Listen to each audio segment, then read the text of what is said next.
Bienvenue tout le monde dans notre troisième session. On est ici avec vous tous. On est très contents parce qu'on pensait qu'on allait avoir seulement deux personnes dans la salle. Et donc, autres personnes sont venues. Yeah! Bienvenue à tout le monde. Aujourd'hui, dans notre troisième session, on va faire sur les psaumes 2. On a fait la session dernière, le psaume 1. Et si vous voulez les documents, comme il y a des personnes qui nous demandent, vous demandez dans notre email, qu'on va les laisser en description également. Comme pour ceux qui nous voient pour la première fois, ici c'est un séminaire chez Inia, notre professeur, et c'est chaque mercredi à 19h15 chez Twitch et chez YouTube et Spotify à 20h le vendredi. On a trois sessions des 7 et on est sur les beaux psaumes. Avant de commencer toute cette bogosité, on va demander à quelqu'un de prier et donc, Yann, cette fois-ci, le professeur a demandé un petit sacrifice dans la salle, cette fois-ci, pour pouvoir choisir, c'est le maître, hein, il va choisir qui va prier. Pendant ce moment-là, qui nous regardent en ligne, vous pouvez prier avec nous. Et pour ceux qui nous regardent sur YouTube, d'ici 2 secondes, on se retrouverait. Donc, nous allons entamer aujourd'hui le psaume 2. La fois prochaine, on fera pas forcément le 3, voilà. Mais le 2, il fallait que je le fasse parce qu'en réalité, il rejoint des choses qu'on a déjà faites sur l'Apocalypse, sur le Millénium. Donc, je reviendrai pas forcément sur ces points-là. Il y a qu'à revenir sur ces enseignements. Mais c'est aussi un psaume qui annonce quelque chose qui s'est produit à l'époque de Jésus et qui se reproduira bientôt et qui sont effrayants. Mais en même temps, le Seigneur a dit qu'il se moquait de ces gens-là et qu'il fera ce qu'il a à faire. Voilà. Alors, la première chose, vous avez reçu, un peu comme la dernière fois, d'abord une structure dite numérique. C'est-à-dire simplement au niveau des mots. Alors, je vais pas trop m'étendre là-dessus parce que chacun peut aussi découvrir ce qu'il a envie, hein, mais en réalité, ce psaume, il est fait en quatre parties bien faites, de chaque fois trois versets. Alors moi, j'ai encore un peu séparé la troisième partie en deux, mais c'est parce que il y a quelque chose un peu de spécial et puis c'est vraiment central. Donc ce qui est ultra central, c'est ce qui est entouré en gras là, vous voyez là. Ce sont les 2 mots centraux alors encore une fois quand on fait numérique, c'est-à-dire on compte le nombre de mots qu'il y a en hébreu, on prend une machine à calculer, on divise par 2. Moi j'ai besoin d'une machine à calculer, hein, parce que voilà. Et puis comme il y a 92 mots, eh bien il y a 2 mots centraux. Voilà, si c'est un chiffre pair, ben c'est 2. Si c'est un chiffre impair, il y aura un mot. Voilà, bon. Et les 2 mots centraux, c'est «il a dit vers moi» et en fait, tout s'articule là autour, et puis dans ce psaume, c'est rare, heu, il y a Dieu qui parle. Alors, bien sûr que Dieu peut parler ailleurs, chez les prophètes, Dieu parle, enfin les prophètes disent: «Voilà ce que Dieu a dit» et cetera. Mais normalement dans les psaumes, c'est le psalmiste qui dit: «Dieu a dit» ou voilà, ou il encourage, hein: «Louez l'Éternel» et cetera. Mais là, c'est un psaume où Dieu parle. Il y a carrément Dieu qui dit quelque chose, mais alors encore plus fort, Jésus parle aussi. Et si on prend les 3 premiers versets, vous remarquerez, c'est assez rigolo, hein, parce que là, c'est vraiment verset par verset. Vous avez 6 mots, 10 mots, 6 mots. Le chiffre 6 qu'on retrouve très régulièrement dans ce psaume, c'est le chiffre de l'homme, autant de l'Adam parfait que de l'Adam imparfait. Le chiffre 10, voyez, il est dit, «Pourquoi les goyim ont été en tumulte? Pourquoi les populations murmurent en vain?» 6 mots. C'est vraiment l'homme dans toute sa nature, hein. Puis les rois de la terre se dresseront, hein, ils vont faire la guerre. Et il y a 10 mots, et vous avez exactement la même chose en Apocalypse 19, où il est dit, les 10 nations, les 10 rois de la terre vont faire la guerre, hein, à Jésus, hein, avant que Jésus revienne. Donc, 10, le chiffre 10, c'est aussi le chiffre d'une totalité humaine, hein. Donc, quand on parle ici des rois de la terre et des souverains, ça veut dire tous les rois de la terre, tous les souverains de la terre. Puis ensuite, brisons leurs liens, jetons loin de nous. Il y a de nouveau 6 mots, et là, c'est les nations qui parlent. Dans 4, 5, 6, vous avez encore 6 mots. 6 mots, là, c'est Dieu qui dit, enfin, il dit pas, mais il siège il s'amusera. Dans sa fureur, il va terrifier les hommes, parce que c'est aussi en relation avec l'être humain. Ensuite, Dieu dit, là, il parle, hein, mais moi, alors, j'ai fait des traductions très littérales. J'ai libationné parce qu'il n'y a pas de terme mieux pour dire ça. Une libation, c'est répandre un liquide. Et dans les sacrifices, on fait pas mal de libations, du vin ou de l'eau, des choses comme ça. Et quand on libationne, ça veut aussi dire oindre, parce qu'on verse un liquide. Donc, quand on libationne quelqu'un, c'est qu'on verse un liquide sur la personne. Donc, c'est oindre. Alors, j'ai libationné mon roi sur Sion, la montagne de ma sainteté. Là, Dieu parle, hein. Moi, j'ai. Et là, il parle avec 7 mots, le chiffre de la perfection. Ensuite, il est dit, je veux publier. Alors, j'ai traduit très littéralement, j'ai fait exprès parce que il y a des mots, vous comprendrez plus tard après, parce que ce psaume, il est fait tout en parallèle, hein. Chaque verset, c'est du parallèle. C'est-à-dire qu'il dit un truc, il dit la même chose après. Il dit un truc, il dit toujours la même chose après, hein. Il dit, je veux publier vers le roc. On dit en français, je veux publier un roc. Alors, le roc, il faut revenir au cours sur la Torah, et c'est une des manières de faire une loi. Vous avez les mishpatim, vous avez les edoutes et vous avez le roc, qui sont des lois bizarres. Donc, on a ici une loi qui est irrationnelle, c'est-à-dire qu'on ne peut pas comprendre rationnellement. Et on va comprendre pourquoi, enfin, je le dis tout de suite, c'est parce que nous, maintenant, on le sait, hein, mais à l'époque, on ne le savait pas. Je veux publier un roc de Yahvé, c'est Jésus qui parle, c'est le Messie qui parle. Donc il veut publier une loi de son père, Yahvé, et puis il va dire ce que Yahvé a dit, hein, tu es mon fils, aujourd'hui je t'ai engendré. Mais justement, c'est quelque chose, tu es mon fils, je t'ai engendré, qui est à l'entendement difficile à comprendre. La relation entre Jésus et son Père, excusez, mais le mystère de l'incarnation, c'est une loi, si on peut dire comme ça, qui n'est pas entendable intellectuellement parlant. On doit y croire. Et puis voilà, c'est comme ces lois de rock, hein, il faut pas manger ici, il faut faire ça. Bon, bah, Seigneur, ben, on y croit, d'accord, on le fait, tu l'as demandé, mais maintenant, il n'y a pas de rationalité à ça. Et quand Jésus parle, il utilise aussi 6 mots. Parce que lui, c'est l'Adam parfait, c'est l'homme parfait. Et ensuite, il y a une longue tirade où c'est Dieu qui parle. Tu es mon fils, moi aujourd'hui je t'ai engendré. Demande-moi et je donnerai les goïms ton patrimoine et ta possession les confins de la terre. Tu les rompras avec un sceptre de fer, comme un ustensile de potier, tu les casseras. 19 mots. Ensuite, il y a 6 mots, hein. Et maintenant, roi, soyez sensé, après servez avec crainte, et puis embrassez le Fils, de peur qu'il ne soit en colère, et vous perdrez, ou vous périrez en chemin, ou vous perdrez le chemin, car sa colère brûle pour peu. Là, de nouveau 10 mots, parce on s'adresse de nouveau à toutes les nations. Et puis on finit avec heureux tous ceux qui se réfugient en toi. 4 mots, c'est la conclusion de ce psaume. Et il y a quelque chose que je n'ai pas dit en introduction, c'est qu'en réalité, le psaume 1 et 2, à l'époque, ils en faisaient un. Et vous vous souvenez comment on commence le psaume 1?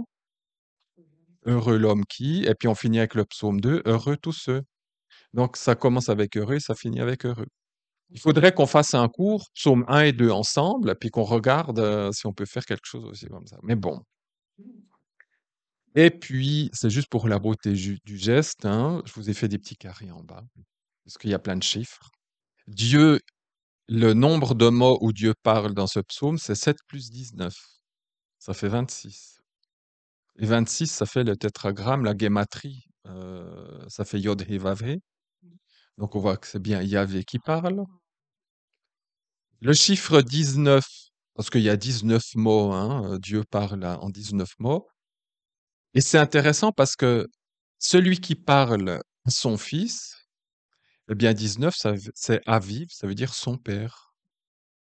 Et puis il y a aussi Yavohu, ils viendront. Et le Père et le Fils, ben, il a dit qu'ils viendront. Ça, vous l'avez dans Apocalypse 6, par exemple, et dans les prophètes où ils disent Dieu vient, et puis c'est au pluriel. Dieu vienne. Bizarre. Et puis on va se cacher dans les crochets et tout, et on voit que dans l'Apocalypse, il y a le Midrash, l'explication, c'est le Dieu et le Fils, l'agneau, sont en colère. Ils sont les deux. Donc ils viendront, le il au pluriel, c'est bien sûr le Père et le Fils. Et vous avez si vous prenez les mots qui sont avant les deux mots centraux et les mots qui sont après, ben évidemment, ça fait 45 mots plus et 45 mots. Et vous avez les deux mots centraux. En tout, ça fait 92 mots. Et 45, ça fait Adam. Donc c'est aussi un psaume qui est adressé à l'Adam, j'ai envie de dire, mais on voit aussi Jésus qui est le vrai Adam. Et 92, ça donne pas mal de mots. Alors, j'ai pas tout mis, mais je trouve intéressant. Ve Elohim et Dieu. Et puis, si on fait 45 et 92, c'est Adam et Dieu. En fait, c'est un psaume qui est une histoire entre Adam et Dieu. Vous avez le Goy Gadol, qui veut dire pour une grande nation. Et ce le Goy Gadol, vous le trouvez où? Dans Genèse 17, lorsque Dieu fait une promesse à Abraham en disant, de toi sortira une grande nation. Et donc, c'est aussi un psaume qui parle des nations. Rasdera, ta miséricorde, parce que Dieu fait miséricorde, hein. Il vient pas pour tous nous tuer. Il vient, il va un peu brûler des choses, ça c'est vrai, mais il vient pour nous faire miséricorde. Adonai Eloheicha, Yahvé ton Dieu, et puis Ani El, je suis Dieu. Enfin, voilà, je trouvais intéressant que donc c'est juste pour montrer la beauté, enfin voilà que dans la Bible, il y a rien qui est du hasard, et tout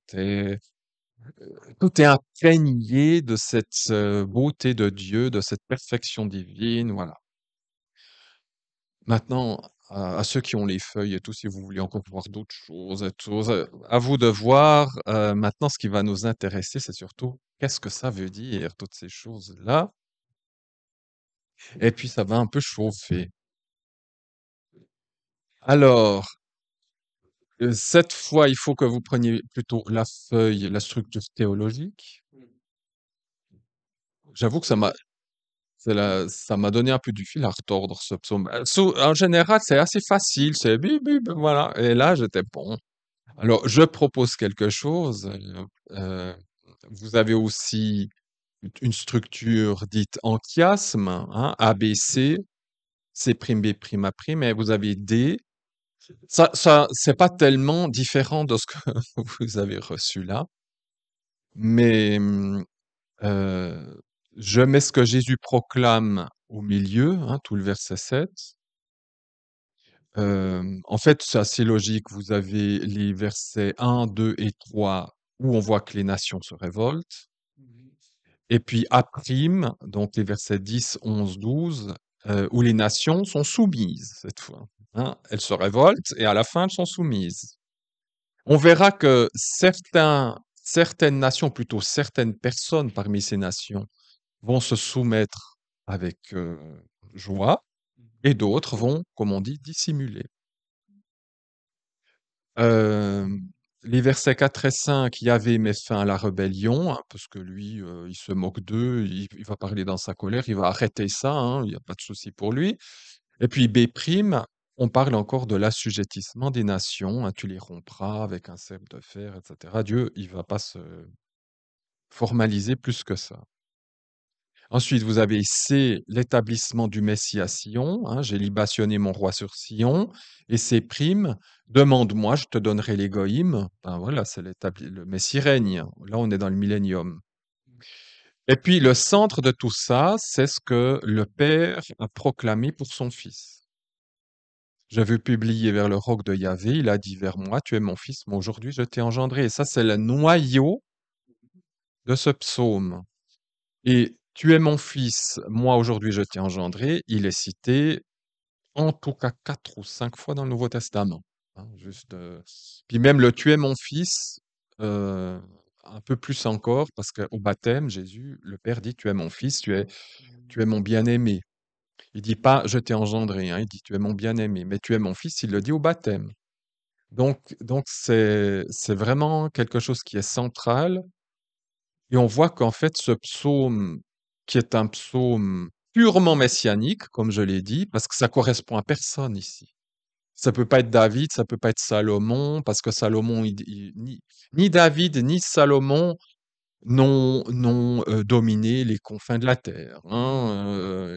Il y en a aucun qui peut se prévaloir de ce passage-là, de ce psaume. C'est vraiment un psaume qui n'est pas du vécu de la personne, hein. C'est un psaume qui est là pour, euh, pour le Messie à venir uniquement. Alors, nous allons faire d'abord ces versets 1 à 3.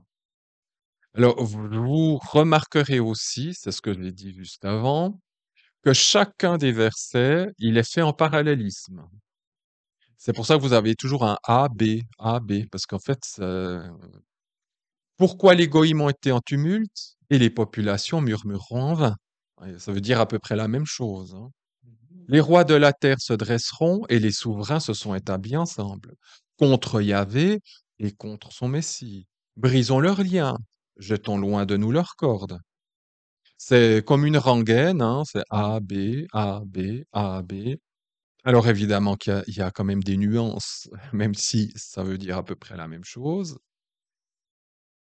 Si je devais vous demander, et même si je demandais à un simple juif, pourquoi les goïms ont été en tumulte et les populations murmurant en vain, de qui parlons-nous ici? Les goïms, c'est le monde. Est-ce qu'un juif pourrait se sentir concerné? Voilà, c'est bien. En général, un commentateur rabbin, il va dire, ah oui, les goïms, ils ont été, ah, c'est les nations, etc. Et moi, j'aurais exactement la même idée. Nous allons voir qu'il y a un midrash dans le Nouveau Testament, c'est-à-dire une explication de ce verset précisément dans le Nouveau Testament, et vous allez tomber de votre chaise. Alors, d'abord, il y a quelque chose à remarquer, c'est la conjugaison des verbes. Parce que si vous faites une rédaction avec cette conjugaison de verbes comme ça, des versets 1 et 2, le professeur ou la professeure vous rendra votre copie avec du rouge. Voilà. Donc, il y a un mélange de temps, littéralement, hein. Pourquoi les goïms ont été en tumulte et les populations murmureront en vain. Vous avez en hébreu ce qu'on appelle de l'accompli et de l'inaccompli, donc une sorte de passé, une sorte de futur. Les rois de la terre se dresseront, futur, et les souverains se sont établis ensemble, passé. Oui, c'est parce qu'en réalité, alors, c'est pas la raison parce qu'il n'y a pas forcément besoin de ça, mais là, c'est fait vraiment exprès, c'est de dire, ce psaume, il aura euh, plusieurs époques. Il y a quelque chose qui sera fait et il y a quelque chose qui va se répéter dans l'avenir. Alors, on commence déjà avec cette question. Pourquoi? Alors, il n'y a pas de raison, pas donner la raison pourquoi. Ça, théologique. Mais bien sûr qu'il faut déjà prendre ces feuilles-là si on veut écrire dessus, hein. Parce que ce que vous avez reçu là comme feuille pour écrire dessus, ça suit le truc. Avant de donner des explications, de venir dans ce midrash néo-testamentaire, donner d'abord quelques petites explications sur les verbes utilisés. Donc, les goïms ont été en tumulte. C'est un terme qui veut dire faire du bruit. Faire du bruit, on le retrouve aussi en Daniel 6, en araméen, parce que dans l'Ancien Testament, vous avez aussi de l'araméen, pas mal chez Daniel. Et puis c'est se précipiter, hein, faire vite. Et puis vous avez murmurer, qui signifie aussi venir ensemble, se rassembler. Pardon. Ça, c'est autre chose. Murmurer, je l'ai mis où? Oui, ça signifie simplement murmurer, parler à voix basse, hein, pour toi. On le retrouve dans le psaume 1, celui qui murmurera la Torah, hein. Ça signifie, il y a quelque chose de secret dans le murmure. Dans le tumulte, c'est plus faire du bruit, ça s'entend. Dans le murmure, il y a quelque chose qui est du secret. Heu, vous vous souvenez dans le psaume 1, le murmure, ça peut aussi être dans des conciles, hein, on se retrouve ensemble et puis on murmure. Et ce verbe murmurer, vous le trouvez en Ésaïe 59:13, par exemple, où on parle de paroles mensongères, hein. Le peuple d'Israël murmure contre Dieu et il y a des paroles mensongères. Alors voyez, les goïms font du bruit et puis des populations, elles discutent de manière plus secrète. Alors les goïms, comme on parle souvent des goïms, c'est bien de savoir la racine verbale d'où ça vient. Et goïm qui donne nation vient d'une racine en hébreu qui veut dire se rassembler. Parce que les goïm, c'est comme de l'eau, ça se rassemble. Oui, normalement, le peuple juif, comme il est prophétisé dans les Nombres, je crois, ou Exode, je sais plus, c'est un peuple à part, qui ne peut pas s'agglomérer aux autres nations. Alors que le terme population vient d'une racine qui veut dire être bruyant, tumultueux. Être bruyant et tumultueux. Parce que les populations, quand il y a des populations, ça, voilà. Donc, les goïms, c'est se rassembler, et population, ça veut dire faire du bruit, être bruyant. Alors, il y a une différence, ce sont les rabbins, et bon, ils ont bien regardé dans la Bible, hein, la différence entre les goïms et les populations, c'est que les goïms sont unis par des facteurs physiques, géographiques et éthiques. Donc, c'est couleur de peau, géographie, éthique, hein, donc en général, là où on est, hein, on peut distinguer tel peuple de tel peuple. Alors que les populations, elles sont unies plutôt par des liens idéologiques, politiques ou spirituels. Par des liens idéologiques, politiques ou spirituels. Alors, dans ce verset, on voit qu'il y a des goïms qui sont des ethnies différentes, vont se mêler avec des populations différentes. Ce qui montre bien qu'on parle du monde entier. Et ce qui est intéressant, c'est que ce terme goïm et population, il se retrouve exactement comme dans cet ordre-là, dans un passage que normalement je vous ai assez régulièrement cité, Genèse 25, Jacob et Ésaü, où il est dit à Rebecca, dans ton sein, il y a des goïms, il y a deux populations. Dans le sein de Rebecca, il y a deux goïms et il y a deux populations différentes qui vont sortir de toi, et ça va faire des goïms et des populations différentes. Ce qui déjà est en train de nous montrer que ce verset 1, il inclut aussi Israël. Pas que les autres. On commence un petit peu, mais vous allez voir le Nouveau Testament, parce que là, on pourrait toujours dire oui, mais Yann, Yann, Yann. Après, on verra que les apôtres, ils vont me confirmer, moi. Bien.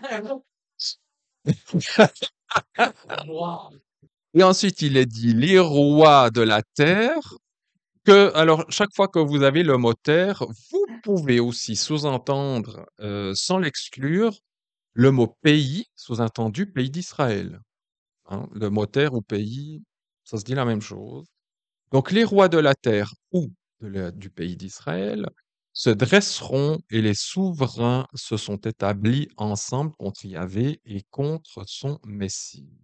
Le verbe se, se dresser, c'est se tenir debout, mais dans un sens militaire, hein. C'est comme un poste militaire. C'est pas le verbe se mettre debout qu'on trouve régulièrement dans le reste de l'écriture. C'est vraiment sous-entendu en colonne de manière militaire. Donc les rois de la terre se dresseront. Ça montre bien, il y a quelque chose d'armé derrière, hein.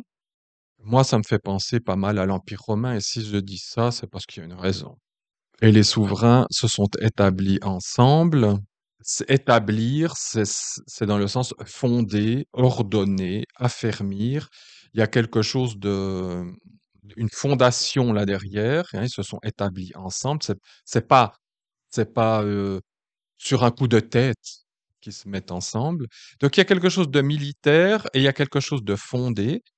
Et ce terme qui donne s'établir ou fonder, il donne en hébreu le terme sod qui veut dire le secret, le concile, la délibération.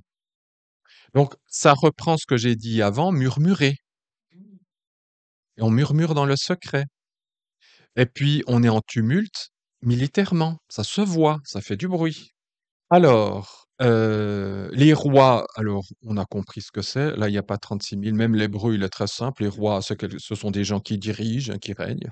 Voilà, il y a pas trop de secret dans ce terme. Bon, il y aurait à voir les lettres et tout, mais sinon, voilà. Il n'y a pas des pages de dictionnaire là-dessus. Et le terme souverain, il vient d'un terme en hébreu qui veut dire être lourd, majestueux. Ça donne même prince, en dessous des rois. Ce sont des dirigeants qui sont en dessous des rois. Ça veut dire qu'il y a les rois de la terre qui gouvernent, et puis vous avez ces souverains qui sont en dessous des rois. Donc tout le monde est impliqué, hein, là-dedans. Et ce qui est intéressant, c'est de voir que la Septante, elle traduit ce terme par archon, chef, qu'on retrouvera dans le Nouveau Testament pour les chefs d'Israël, les Lévites, les Sadducéens, pharisiens, des gens, voilà. Et ils se sont établis ensemble. Donc, les rois, les souverains se sont établis ensemble. Ils forment une unité, hein, tous ces personnages-là. Donc, on est vraiment dans un cas, pas dans un truc, dans un coin du monde. On voit que la planète entière, elle se ligue contre Yahvé et contre son Messie. Pas contre Dieu, juste. C'est vraiment contre Yahvé et contre son Messie, contre le Père et le Fils.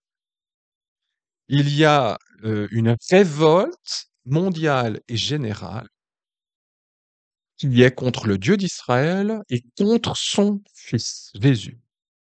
Vous avez sur vos feuilles ici, normalement, je l'ai fait, je l'ai imprimé, le Midrash que vous avez dans le Nouveau Testament. Alors, d'abord, vous avez juste ici en haut la traduction, parce que tout ça, ça se lit dans Acte 4, verset 25 et suivant. Et ce qui est intéressant, c'est déjà la traduction grecque que les apôtres en donnent. Pourquoi les ethnies ont été, ont-elles grondé ou ont été arrogantes? Le grec est un peu différent parce qu'ils midrashisent, hein, ils interprètent, hein, ils traduisent pas littéralement. Le juif, il interprète toujours, hein. Donc, pourquoi les ethnies, les goïms, ont été arrogantes et les peuples, littéralement, se sont occupés, hein, ont agi, ils se sont occupés, ils se sont affairés vainement. Les rois de la terre se sont tenus là et les chefs se sont assemblés, littéralement en grec, synagogués. Ils ont formé une grande synagogue dans le même lieu contre le Seigneur et contre son Messie. Voilà la traduction qu'il donne. Maintenant, Midrash. Pierre est en train de nous interpréter ce texte. Et je dis merci Seigneur que ça soit dans la Bible, parce que là, il n'y a il n'y a pas de discussion, de contestation possible. En effet, ils se sont assemblés en vérité dans cette ville contre ton saint serviteur Jésus, que tu as messianisé. C'est-à-dire que les apôtres nous montrent bien que ce psaume 2, quand il dit tu es mon fils, je t'ai engendré aujourd'hui, messianisé, c'est bien Jésus est le centre de ce psaume, mais la suite. Et Hérode et Ponce Pilate, avec les goïms et les peuples d'Israël. Les goïms et les peuples d'Israël. C'est Israël qui est traité de goïm et de peuple. Ce qui veut dire que dans notre texte ici, maintenant que nous... Pourquoi les goïms ont été en tumulte et les populations murmurent en vain? Ça concerne d'abord Israël. Bien entendu, avec Hérode et Ponce Pilate, qui représentent qui? Rome, qui est super intéressant parce qu'ils auraient simplement pu dire Ponce Pilate et Israël. Pourquoi Hérode et il dit et Hérode et Ponce Pilate, il met bien un et encore avant. Et Hérode et Ponce Pilate. Hérode, ethniquement, il vient d'où? Ethnique. Il est édomite, ethniquement. C'est Édom. Et donc, Pierre est en train de nous faire ce que les rabbins disent aussi, c'est que Édom égale Rome, puisqu'il fait Hérode égale Ponce Pilate. Ponce Pilate, c'est un pur romain. Donc, en mettant Hérode et Ponce Pilate à côté, il dit Édom, c'est bien Rome. Et Israël, il dit pas les Juifs. C'est rare, hein. Généralement, ils disent les Juifs. Ici, il dit bien Israël. Parce qu'Israël, il y a 12 tribus, même 13 tribus. Et puis, c'est les peuples, parce que dans Israël, il y a plusieurs, on va dire, il y a plusieurs mouvements différents, hein. Israël, c'est une nation, c'est un goy. D'ailleurs, quand on dit goïm, il faut pas oublier que même dans la Bible, de temps en temps, c'est rare, mais Israël est traité de goy. Ça veut simplement dire nation, hein, ni plus ni moins. Mais quand, en général, Dieu, il utilise le mot goy avec Israël, c'est pour un petit peu les rabaisser. Mais ce qui est intéressant ici et que ça, en réalité, cela confirme les choses que j'ai pu dire dans l'Apocalypse ou des choses comme ça, ou ailleurs, ou même dans le bouquin que j'ai écrit, c'est que si Israël est traité de goïm à ce moment-là, pourquoi? C'est parce que il dit bien Israël, il dit pas les Juifs, parce que ici Israël, c'est la nation, et ça signifie que Israël est tombé aussi bas que Rome. C'est pour dire Israël est devenu comme Rome à ce moment-là, comme Rome, puisqu'elle s'est liguée contre mon Messie et donc contre moi, le Dieu d'Israël. Dès le moment où Israël se ligue contre son Dieu, ben Israël devient une nation comme n'importe quelle autre nation. Je rappelle juste que dans l'évangile de Jean, les Sadducéens, lorsque Jésus était en procès, les Sadducéens, les chefs religieux, et certainement encore d'autres hein, qui étaient là autour, ont dit à Pilate qu'ils n'ont pas d'autre Dieu que César. Pardon, pas d'autre roi que César, pas d'autre Dieu, pas d'autre roi que César. Et c'est la seule fois dans toute l'histoire d'Israël où les Juifs sont tombés aussi bas. Jamais, jamais un Juif n'aurait pu dire nous n'avons pas d'autre roi que le Dieu d'Israël. Jamais, mais jamais de la vie. Et là, ils ont dit, ils ont été tellement loin qu'ils ont même confessé qu'ils n'avaient pas d'autre roi que César. À ce moment-là, et c'est les Sadducéens. Alors eux, ils étaient pourris, tout ce que vous voulez, etc. Mais le problème, c'est que comme ces Sadducéens sont les garants de la société israélite, ben, ils entraînent tout le monde dedans. Ils entraînent tout le monde dedans. Ce sont eux qui ont entraîné tout Israël là-dedans. Alors la punition contre les Sadducéens a été énorme en 70, effectivement, hein. Ils se sont fait alors brûler, tout ce que vous voulez, ouais. Ouais. Les autres Juifs n'ont pas été aussi mal, ils ont aussi été maltraités. Mais les Sadducéens, on sait que on a retrouvé leur habitat hein, en cendres avec les gens brûlés dedans. Et donc, c'est vraiment quand ils ont dit que le sang retombe sur nous, etc. Ben, les Sadducéens ont payé. Là, oui, ils ont appelé. C'est ça. En disant ça, ben ils ont dit d'accord, on prend notre responsabilité. Ben voilà, ils ont eu leur responsabilité. Ils se rendaient pas compte. Mais de même, on peut pas prendre ce verset pour dire c'est tout Israël.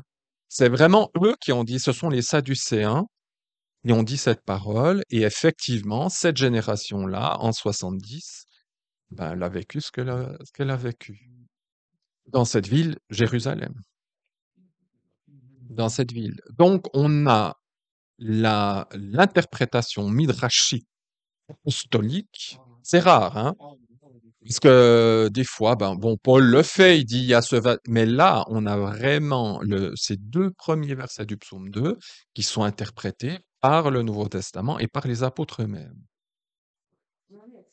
C'est hautement important parce qu'en réalité, ce que on est en train de lire là, et c'est pour ça que je disais au début, pourquoi c'est passé futur? Parce sous l'Antichrist, ça va rebelote. L'Antichrist, il va faire quoi? L'Antichrist, il va dire, je suis le Messie. Et quand on lit bien l'Apocalypse, il réunit les 10 armées du monde entier, ça veut dire tous les rois du monde entier, et pour se liguer contre Jésus qui revient. C'est Apocalypse 17, 18, 19, hein, enfin 19, 18, 19. On voit que le faux Messie va rebelote faire ce qui est là. Donc ça s'est fait une fois, ça se refait alors à une échelle beaucoup plus grande, et c'est aussi les deux seules fois où les goïms avec Israël vont se lier ensemble et vont faire copain-copain. Jusque entre deux, pas, hein. Entre deux, c'est pas possible. Entre deux, on se déteste. Enfin, surtout les Occidentaux, on va dire. Mais autant à l'époque de la crucifixion de Jésus, autant les Romains et les Juifs, les Sadducéens, comme ça, autant quand le faux Messie viendra, ça sera comme ça. Oui, en plus, c'est l'unité. Ce que tu soulignes, c'est que il y a vraie et fausse unité. Enfin, voilà. La vraie unité, c'est dans Éphésiens 2, c'est quand les juifs et les non-juifs, dans le vrai Messie, se mettent ensemble et font un seul corps. Ça, c'est la vraie unité, c'est ce que Dieu veut. Mais nous aurons aussi cette fausse unité qui vient, c'est-à-dire que les nations et les juifs vont se mettre ensemble, à la fin, contre le vrai Messie. Et c'est pour ça que je le dis ici, mais aussi je sais que c'est enregistré, c'est que je suis le premier à dire nous devons prier pour Israël, nous devons aimer Israël, nous devons jamais avoir la moindre pensée contre un juif de haine ou quoi que ce soit, mais nous devons pas nous illusionner sur ce qui vient. Et c'est ça qui est des fois difficile à faire comprendre, c'est que Israël, un jour cette nation d'Israël, aujourd'hui ce qu'elle fait, pour moi c'est légitime. Je ne remets pas en question. Aujourd'hui, à l'heure où on parle, je discute pas. Mais il arrivera une heure où Israël redeviendra une ennemie contre Dieu, qui se liera avec les populations de ce monde, parce qu'il y a un faux Messie qui vient. Ça, on oublie. Moi, je sais pas pourquoi on parle jamais du faux Messie. L'Antichrist, c'est comme s'il s'était évaporé, quoi. C'est vrai que c'est aussi déjà des relents de séduction. Il y a des choses, il y a 30, 40 ans, 50 ans en arrière, des bouquins des années 70, 80, on parlait de l'antichrist arrive, l'antichrist. Aujourd'hui, l'antichrist, à chaque fois, il faut le rappeler, quoi. Les gens sont, ah oui. Mais c'est pas, ah oui, oui, il vient, il vient. Et oui, quand le faux messie viendra, je sais que des gens, une fois j'ai prêché ça, ils étaient outré, fâché. J'ai dit, mais lorsque le Messie viendra, personne ne verra rien. On sera tous, oh, merveilleux, merveilleux. C'est- Il faut qu'on soit toujours dans cette... Autant il y a l'attente du vrai Messie, autant je suis désolé, il faut aussi qu'on soit dans l'attente du faux Messie, mais dans l'autre sens. Mais on doit aussi être dans cette attente-là, de dire, le jour où il vient, faut avoir les yeux ouverts, hein. Et ce psaume-là est en train de nous avertir. Ça s'est fait, ça se refera. La suite du texte nous dit: «Brisons leurs liens et jetons loin de nous leurs cordes». Ça montre là où j'ai dit au début, il n'y a pas de réponse au pourquoi, mais peut-être je me trompe. Il y a un pourquoi, c'est le verset 3. Brisons leurs liens, jetons loin de nous leurs cordes. La première chose à remarquer, qui est, c'est leur lien, leur corde au pluriel. Parce que si on parle de Dieu, c'est son lien ou ses cordes, hein, ses liens ou ses cordes.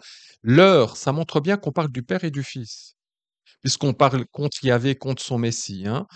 Donc, brisons leurs liens, les liens de Dieu et du Père, de Yahvé et de son Fils, et leurs cordes.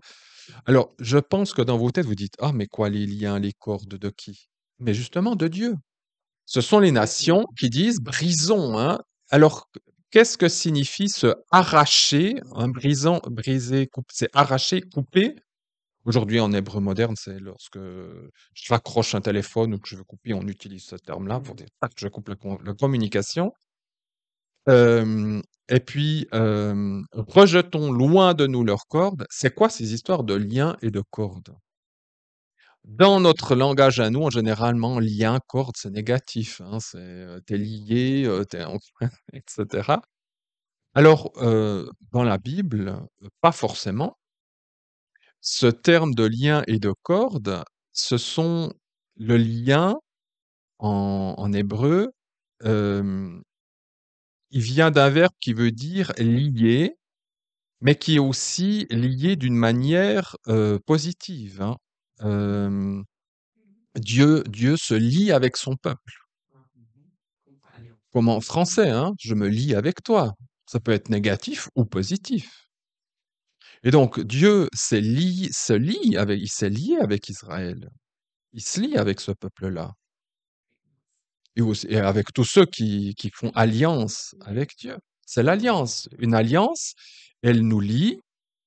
À l'origine, le lien, ça vient d'un verbe qui veut dire lier, mais qui veut aussi dire interdire. Parce que quand je me lie à quelqu'un, ça c'est la pensée antique, hein, quand je me lie à quelqu'un, je suis un interdit. C'est-à-dire que je suis interdit à quiconque d'autre. Je deviens un interdit parce que j'appartiens à quelqu'un. Donc on veut briser. Si on traduit, alors on n'a pas la suite. Pierre ne nous donne pas la suite, mais c'est pas compliqué. On pourrait midrashiser en disant brisons leur alliance. Ça veut dire ça, brisons leur alliance. Et jetons loin de nous leurs cordes. Ce terme corde, vous le trouvez en Jérémie 2,20.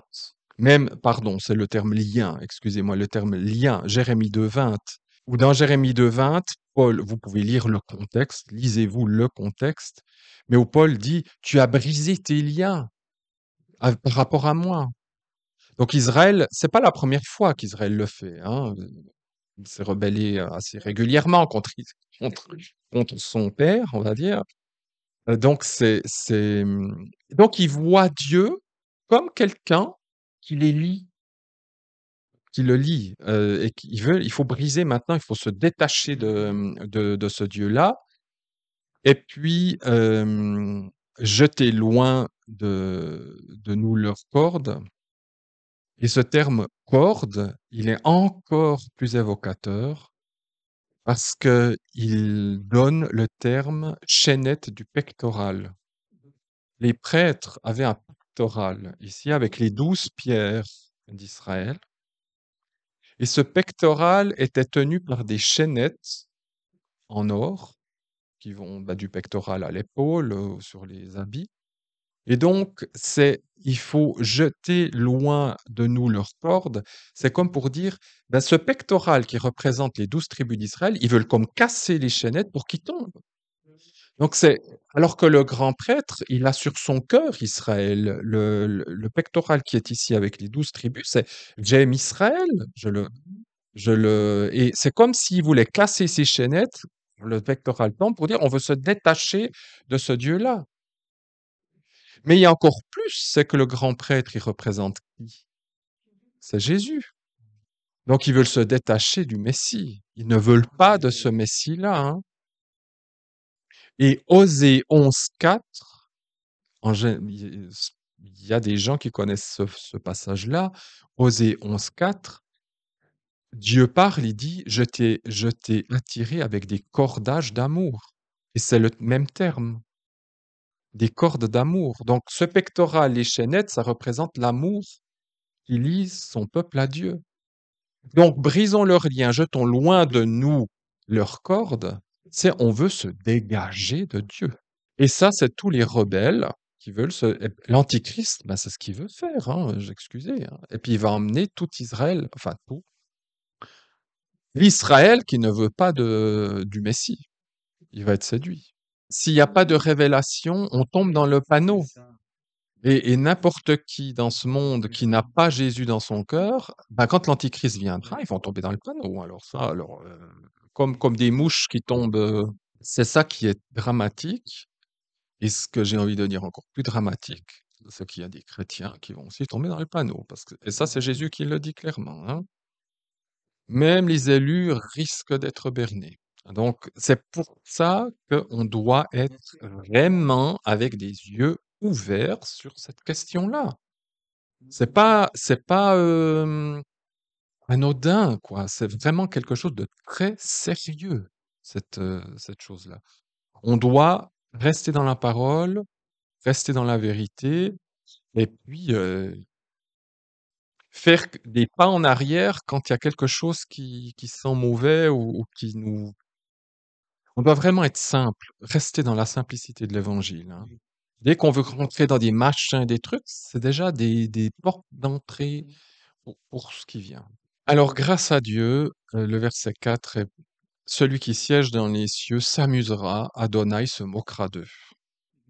C'est vrai que c'est dramatique et que c'est très sérieux ce qui vient d'être dit, mais il y a une chose, c'est que celui qui siège dans les cieux, qui voit tout ça, pour lui, ça ne l'ébranle pas du tout. Dans le sens, il maîtrise, hein. Il sait exactement ce qui se passe, il va pas être gêné par quoi que ce soit. Donc, celui qui siéger, ça a le sens de enseigner, mais également aussi de juger. Hein. On juge assis, et puis quand on rend son verdict, on se met debout. J'ai mis il s'amusera, donc encore du futur, hein. Ça montre bien, c'est scatologique tout ça. Il s'amusera. C'est vraiment le verbe sarak qui donne en hébreu moderne les jouets, hein, les jeux de société pour s'amuser. Ça signifie aussi danser, rire. C'est pas tout à fait le même verbe que yitzhak, sarak, qui donne yitzhak. Sarak, yitzhak. Ça a des ressemblances, bien sûr. Vous avez pas mal de psaumes qui utilisent ce verbe-là, où il dit, le psaume 37, il se rit du méchant, car il voit son jour arriver. Dieu, il se rit du méchant, parce qu'il sait comment il va finir. Alors, bien sûr, on peut se dire, mais on doit pas rire du méchant. Enfin, tant que ça reste, c'est Dieu, il fait ce qu'il veut. Hein. Voilà. Moi, je pense qu'il se rit. Enfin, moi, j'essaie de le comprendre dans le sens où quand je sais tout ce qui va arriver, moi, quelque part, ça me donne de la joie et je me dis, euh, ça c'est moi qui le dis, c'est mon exemple, mais quand je vois ce qui se passe dans le monde, je dis même à ces méchants, je dis profitez bien, parce que demain, c'est nous qui profiterons. Et puis le Seigneur, il mettra ce qu'il doit faire et il le fera. Et ça me met dans la joie et je ris. Je devrais pleurer, mais je ris parce que je vois tout ce qui va arriver et que ça sera génial. Après, le jugement, ça les regarde. Je ne vais pas me réjouir de leur jugement parce que j'ai plutôt envie qu'ils soient sauvés. Mais s'ils veulent faire le mal et puis que c'est leur désir, allez-y, faites ce que vous voulez. Mais moi, je me réjouis de ce que Dieu va faire là. Au psaume 59, il dit, il n'est pas effrayé. Donc Dieu, ça, c'est quelque chose qui, il voit tout ça, c'est énorme, c'est gros, ça fera des dégâts, mais pour Dieu, c'est, c'est résolvable d'un coup de doigt, hein, parce que il sait exactement comment tout ça finira et quelle est la suite. C'est le maître, c'est le boss, c'est le chef. Il est dit Adonai se moquera d'eux. Normalement, on ne doit pas se moquer. Hein. Voilà. Mais c'est vraiment, c'est pas du tout le même verbe que dans le psaume 1 où il dit les moqueurs, hein, c'est pas du tout ça. C'est vraiment, ça ressemble dans la signification, parce que ça signifie aussi parler un langage incompréhensible, singer, singer quelqu'un. Alors quand on singe quelqu'un, justement, on se moque un petit peu. Et j'ai souligné le psaume 22:8. Le psaume 22:8, Jésus est à la croix et on se moque de lui, hein. Vous avez Galates 6:7, je sais plus du tout ce que c'est. Je sais plus. Galates 6:7. Ah oui, je crois, on se moque pas de Dieu. C'est ça. On ne se moque pas de Dieu. Oui, ça doit être ça. Galates 6:7, on ne se moque pas de Dieu. Celui qui se moque de Dieu, Dieu se moquera aussi de lui. J'ai envie de dire, comme on fait, il nous sera fait, hein. C'est écrit dans le, dans l'écriture. Donc, pour Dieu, tout ça, c'est vrai que les nations, les hommes, ils font leur business, ils font leur truc, ils se prennent au sérieux, ils croient qu'ils dominent, etc. Puis en réalité, Dieu, il dit, écoutez, c'est du vent, tout ça. Je me fiche bien de vos petites affaires. Pour lui, tout ça, ça vaut rien du tout. Mais nous, c'est ça, c'est pour ça, on devrait être comme lui, de se dire, voilà, maintenant, il se passe ce qui doit se passer, et puis faites vos trucs. Oui, oui, c'est à mon humble avis, ce qui se passe aujourd'hui, vu le grabuge qu'il y a dans ce monde, moi, pour moi, il y a comme déjà une mise en place de tout ça. Le verset 5, alors il leur parlera dans sa colère et dans sa fureur, il les terrifiera. Il suffit de lire Apocalypse 19 quand Jésus revient. C'est vraiment le retour de Jésus, ça, hein. C'est 1 Thessaloniciens 5:3 quand on dit paix, paix, sécurité, hein, et puis d'un seul coup, c'est comme une femme qui accouche, hein, d'un seul coup, il y a les douleurs. Voilà.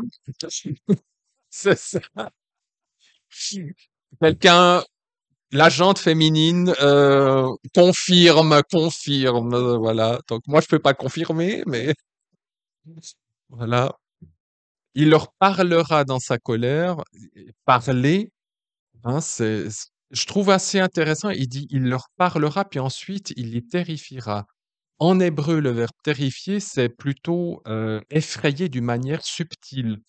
Hein, quand je viens derrière quelqu'un, puis je fais, ouf, hein, c'est Donc, d'abord, il parle, il avertit. Puis si tu n'écoutes pas, bah, tu vas être surpris. Mais c'est exactement ce qu'on trouve dans le Nouveau Testament. Je viens comme un voleur, hein, vous serez surpris. C'est une traduction, c'est midrashisé dans le Nouveau Testament, mais c'est exactement ça. Et c'est le verbe le daber qui est plus fort que l'omar, parler. Il y a deux verbes, hein. C'est dur. Mais il leur parle d'abord. Et puis ensuite, il va les terrifier. Alors, tout ça dans sa colère et dans sa fureur, hein. Ce sont des termes. Le mot colère, il donne le mot nez. Ah oui, alors des théologiens disaient, il est difficile en français de rendre avec les mots la dureté de ce passage, la puissance de ce passage.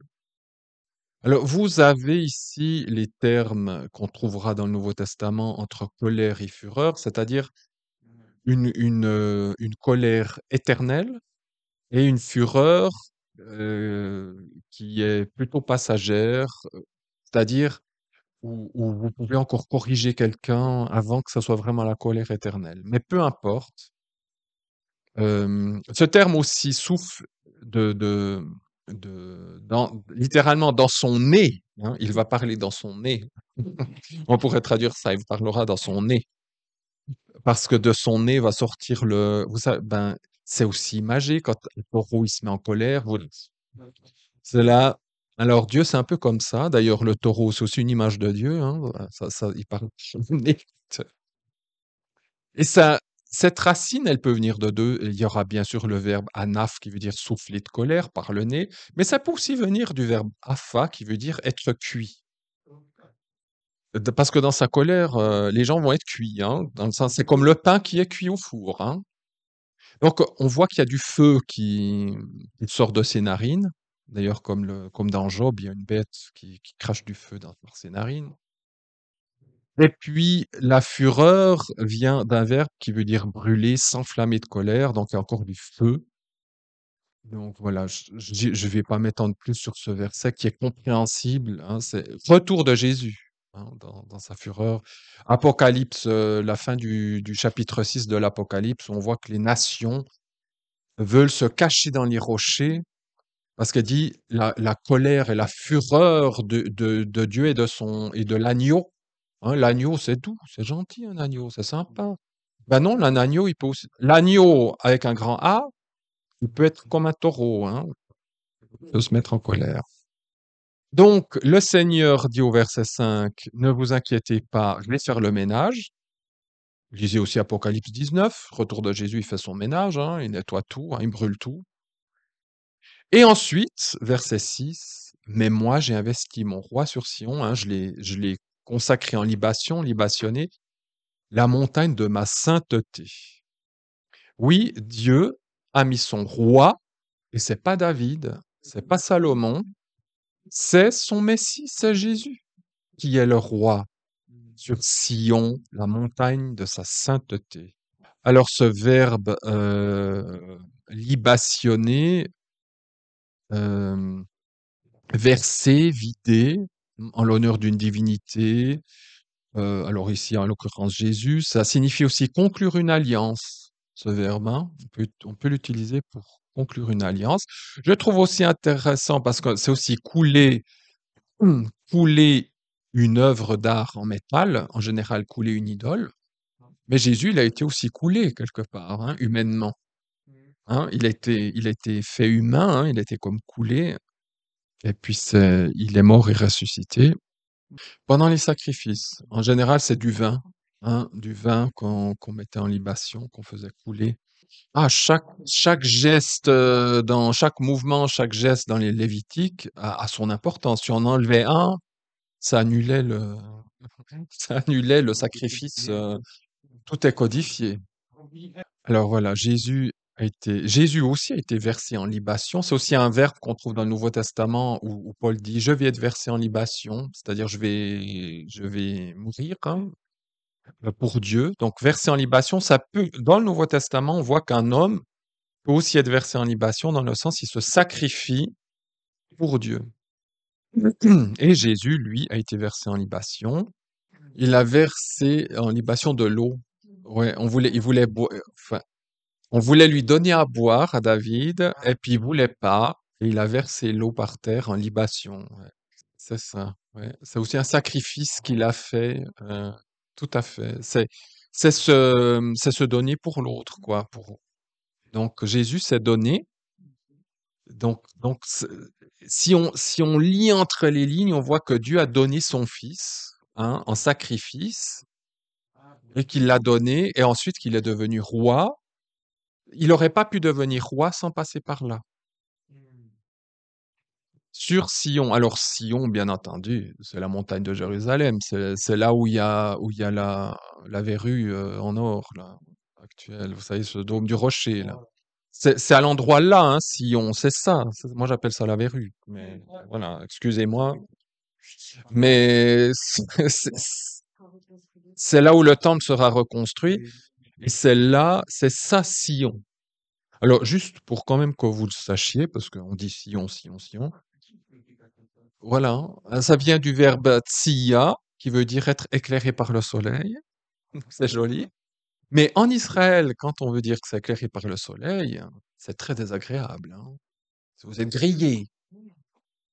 Vous êtes grillé. Chez nous, on est, ah, c'est bien par le soleil, puis on enlève encore ses habits, on se bronze, puis on met une petite crème. C'est super. Non, quand on parle de Sion en Israël, faut bien vous dire que, à l'origine, c'est un endroit désertique et sec, grillé par le soleil. Vous n'avez pas envie d'être là pendant une heure à vous prélasser.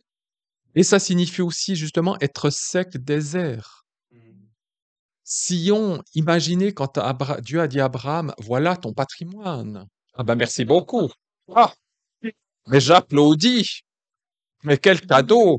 Je préfère encore un Kinder Surprise, moi. Cette région, et d'ailleurs la preuve en est, c'est que 2000 ans où ce peuple n'a plus été... alors, il y a toujours eu des Israélites, des Juifs, hein, mais c'est invivable. C'était invivable. Il y a rien, il y a rien, il y a rien. Tout Sion, vous avez j'exagère à peine, des milliards de mètres cubes d'eau. Ça va alimenter la mer Morte et la mer Méditerranée, juste entre nous, soit dit, hein. Quand Jésus revient, ça va péter Sion va se casser aussi, et toute cette eau qui est dessous, elle va assainir la mer Morte et assainir la mer Méditerranée. Donc ça veut dire qu'il y a de l'eau, mais il faut la trouver, hein, il faut la chercher. Mais en réalité, non, c'est un lieu invivable. À l'époque, c'était l'Éden, à l'époque. Après, c'est un petit peu grillé, hein. Bon, Sion, c'est un endroit qui est desséché, hein, et Jésus règne sur cet endroit-là, mais parce que Jésus, c'est la source d'eau. Donc, lui, il va tout reverdir. Et c'est cette montagne-là, quitte à ce que je meure en disant ça, cette montagne-là, elle appartient à Yahvé, point barre. Elle appartient à personne d'autre. Les nations feront tout ce qu'elles veulent en disant non, ça appartient pas à Israël, gna, gna, gna, gna, gna. C'est spirituel, ces histoires. Moi, je peux pas invoquer, la folie, à moi d'invoquer la folie, je sais pas. Et je me souviens en 2017, j'allais à la synagogue et puis le rabbin qui nous disait, alors vous avez tous bien entendu cette semaine ce que l'ONU a déclaré. 70, et ça c'est quand même à noter, hein. 70 nations, c'est le chiffre qui est de toutes les nations, c'est le chiffre des nations dans la Bible, et c'est pas du hasard, hein. 70 nations ont voté cette aberration, comme quoi il n'y avait aucun lien entre le mont du Temple et Israël. Aucun lien. Aucun. C'est tellement, c'est tellement aberrant. C'est tellement aberrant. Il y a rien, il y a rien. C'est des cailloux, des choses archéologiques intéressantes, mais qu'on veut pas trop voir quand même, parce que ça pourrait déranger certains. C'est insupportable. Enfin, rationnellement, je dois déconnecter. Alors, comme le verbe là, je dois déconnecter mon cerveau parce que je casse tout. Personnellement, je casse tout. C'est pour ça, voilà. Lui du Saint-Esprit, maîtrise de soi. Non, c'est la montagne de ma sainteté. C'est la sainte montagne de Yahvé. Elle lui appartient. C'est tout. Et c'est là que Jésus régnera. C'est le coin que Dieu s'est réservé.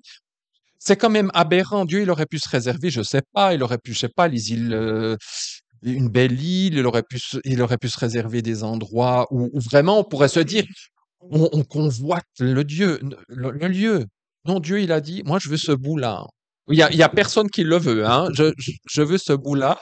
Tout d'un coup, il veut ce bout-là. C'est incompréhensible. Oui, Jésus a dit, c'est la ville du grand roi. Jérusalem appartient à Dieu et à son peuple. C'est il n'y a même pas à discuter, c'est tout. Mais bon, nous, on peut le dire parce qu'on connaît, on est d'accord avec ce que Dieu dit. Maintenant, vous allez prêcher ça dans la rue, vous faites. Alors, c'est ce que j'avais appris la première fois que j'ai mis les pieds en Israël, où on parlait de ça et il disait, mais vous savez, cette bande-là, elle touche les trois zones du monde. Elle est au centre du monde. C'est pour ça, Israël est le nombril du monde. Parce qu'elle touche l'Occident, l'Orient et l'Afrique. Et si Dieu a voulu cet endroit-là, c'est parce qu'il savait qu'un jour l'évangile allait commencer depuis là. Et pour que l'évangile puisse se disperser à travers les 3 blocs du monde. C'est ça. À l'origine, le monde était une Pangée, c'est-à-dire c'était une terre. Et les Juifs disent que ça avait la forme d'une fleur, comme ça, et Israël était au milieu. Pour que, bon, après il y a eu le déluge et tout ça, puis ça a cassé les choses, et puis patatras. Bon, patatras. Mais ça reste quand même le centre, même si ça s'est un peu effiloché. Verset 7, Jésus parle. Je veux publier, littéralement, je veux, comment j'ai traduit ça? Parce que moi j'ai autre chose ici. Je veux publier vers le roc de Yahvé, il a dit vers moi, tu es mon fils, moi aujourd'hui je t'ai engendré. Quoi ça fait A, B? Il y a ce publier vers et dire vers. Vous avez 2 fois ce vers, hein, publier vers et dire vers. Donc A, B. Alors moi, je me suis arraché les cheveux, hein, parce que bon, c'est là que là, on touche à un mystère, on touche à une zone sensible ici, c'est sûr qu'il fallait qu'il y ait un truc hébreu bizarre. Parce que je veux publier un roc, bon, ça serait sans le L, sans le vers là-dedans, donc voilà.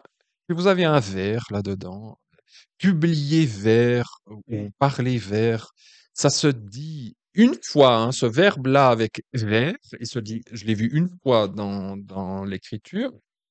En Genèse 37, verset 10, c'est quand, je sais plus, Genèse 37, un des patriarches qui parle, bon, je sais plus. Bon, c'est la seule fois. Mais alors, c'est quand même publié vers quelqu'un, ça je comprends. Mais là, c'est publié vers une loi. Alors, je laisse ça comme ça. Je dis que le vers, il est là aussi pour faire le parallèle. Je veux publier vers, dire vers. Comme ça, on voit bien que ça fait A, B. S'il y a autre chose, un jour le Seigneur l'éclairera. J'ai tourné, je me suis dit, est-ce que le L, ça pourrait pas aussi être Dieu? Parce que L, ça se dit aussi, c'est vers ou Dieu. Je proclamerai Dieu, roc, bon, voilà, bon, alors publier, ça a le sens aussi de graver. Ça donne le mot livre, c'est faire, hein, dans lequel on grave des. Ça n'existait pas encore imprimé. Actuellement, oui, mais à l'époque, quand tu écris, en réalité, tu grattes sur un papier, hein. Et à l'origine, tu gravais vraiment soit dans de la pierre dure ou de la pierre molle. On gravait vraiment quand on. C'est aussi un verbe qui veut dire compter, un, 2, 3, 4, 5, 6, parce que écrire et compter, on écrivait beaucoup les chiffres pour compter, voilà. Mais je retiens surtout, je veux publier, c'est un peu, je veux publier le gravé dans le roc. Alors là, je dis roc, R-O-C. roc. Ou si je veux le graver dans un roc, hein, dans une loi. Et ça, c'est Jésus qui le dit. Je veux publier ce roc, donc cette loi incompréhensible qui n'est pas rationnellement. Donc justement, ça tombe bien. Dans tout ce qu'on dit, c'est exactement ça. Il n'y a rien qui est rationnel dans ce qu'on dit. C'est bibliquement rationnel, c'est divinement rationnel, mais pour un cerveau humain normal, là, on nous écoute, on nous enferme. On vient avec des corsets là, de force, et puis on nous emmène dans une maison pour nous reposer et puis bon, prendre des médicaments. Oui, c'est ça. Littéralement, c'est je veux publier vers la loi de Yahvé. Il y a une direction, hein. Donc on voit que, ou alors c'est pour montrer que le fils il se tourne vers son père et qu'il veut publier ce que son père dit. La particule elle en hébreu, elle montre la direction. Bon, voilà. Grammaticalement, c'est bizarre. Normalement, il faudrait enlever ce elle et c'est compréhensible. Je veux publier une loi, ok. Mais vous avez ce vers qui est là-dedans. C'est comme le français. Je veux publier vers une loi. Ça veut pas dire, ça, c'est pas du français. Comme ça, c'est pas de l'hébreu. Donc, et j'ai pas trouvé de commentaires c'est fou ce que les commentaires ils passent comme ça chat sur braise. Hein, de temps en temps ils creusent puis tout d'un coup, voilà. Donc, je peux pas plus dire, mais ce qu'il faut comprendre là, c'est que Jésus publie une vérité que son Père a dite, mais qui est une loi que seul un esprit éclairé par Dieu peut faire sien, faire sienne. Alors c'est bien sûr une loi de Yahvé, c'est lui qui parle. Il m'a dit, donc Yahvé a dit. Vous remarquerez que aux nations, Dieu parle, il parle, tandis qu'à son fils, il dit. Et les rabbins disent que quand on utilise le verbe parler, c'est plus agressif que le verbe amar, dire, qui est beaucoup plus doux.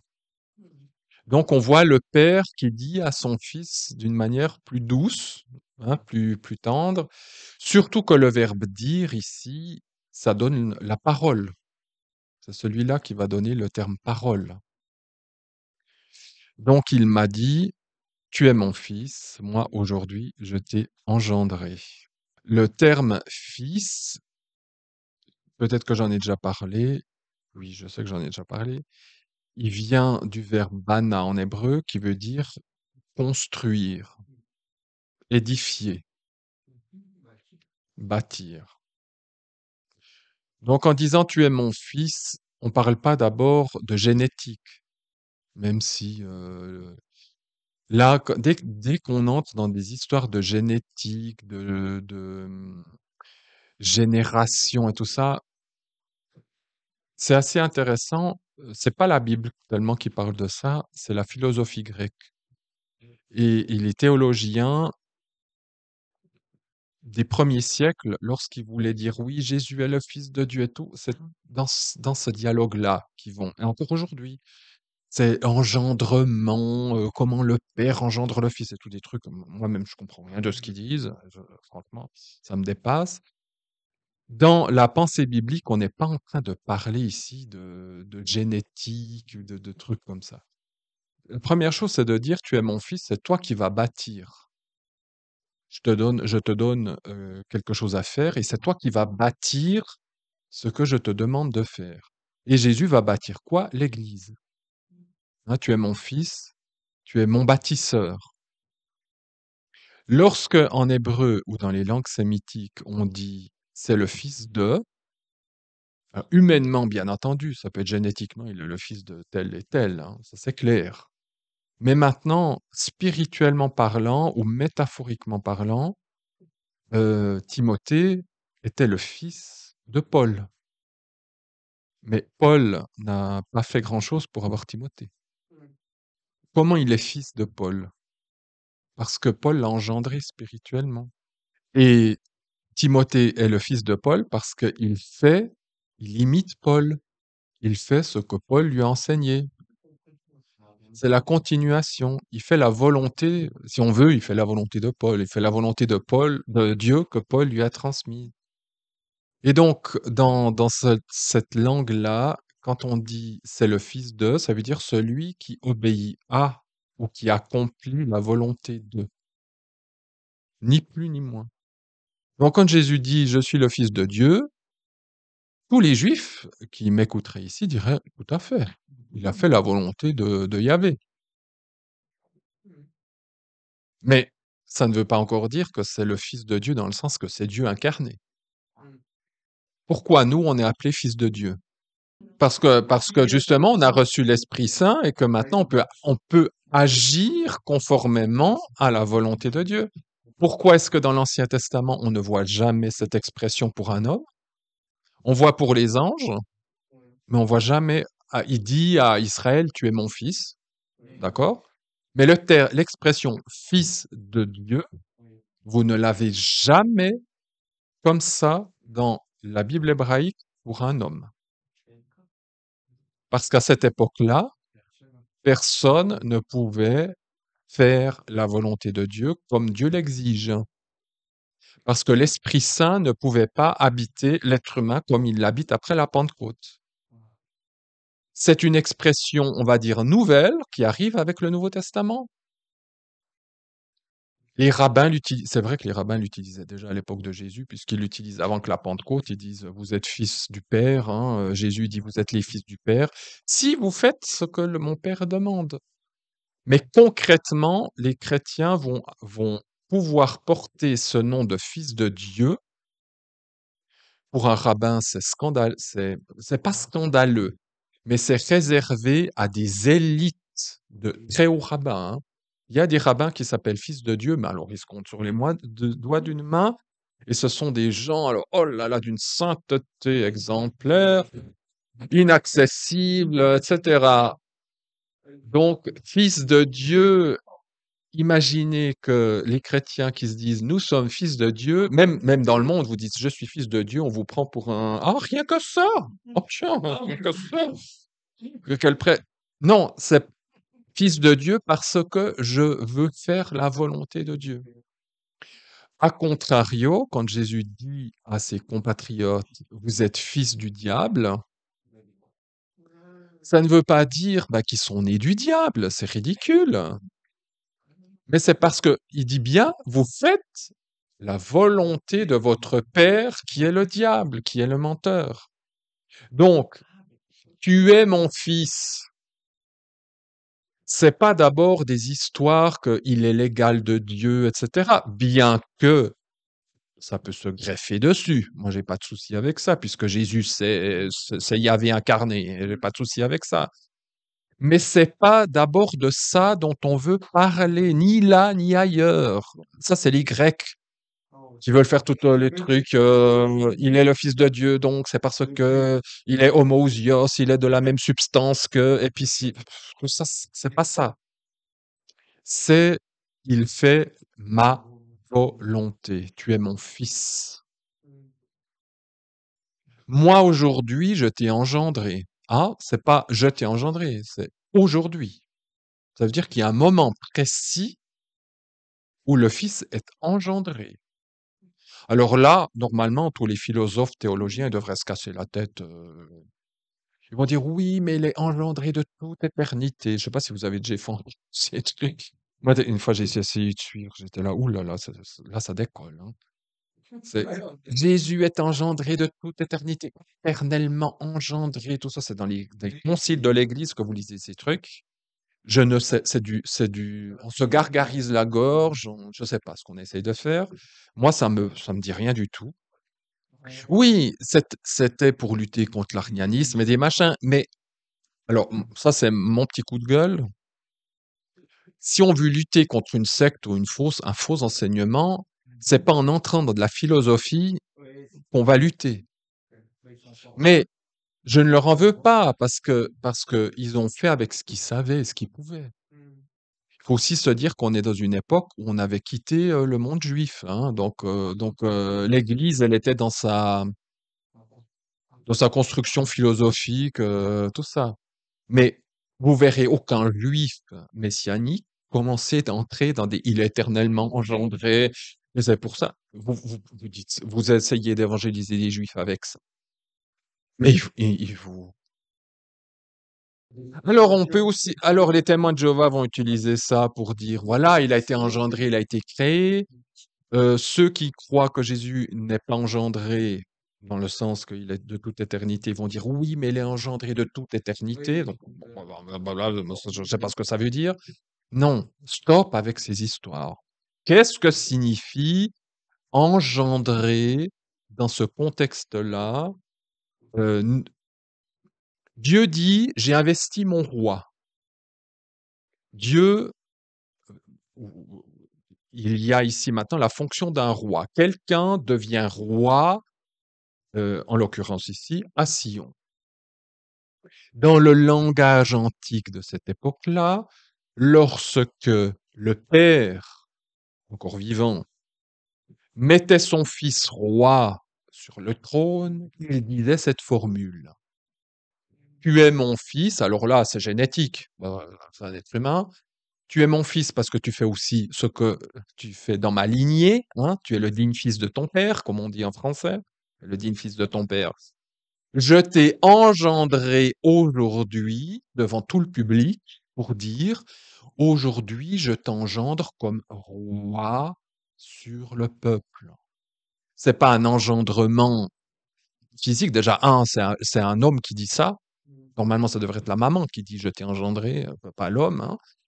Donc, quand il dit je t'ai engendré aujourd'hui, ça veut dire en ce moment précis, là, devant tout le monde, il y a la fiesta, il y a, hein, quand David met Salomon et tout ça, ça s'est pas fait dans le secret.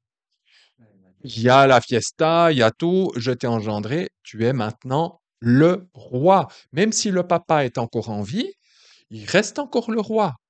Mais le fils prend la suite.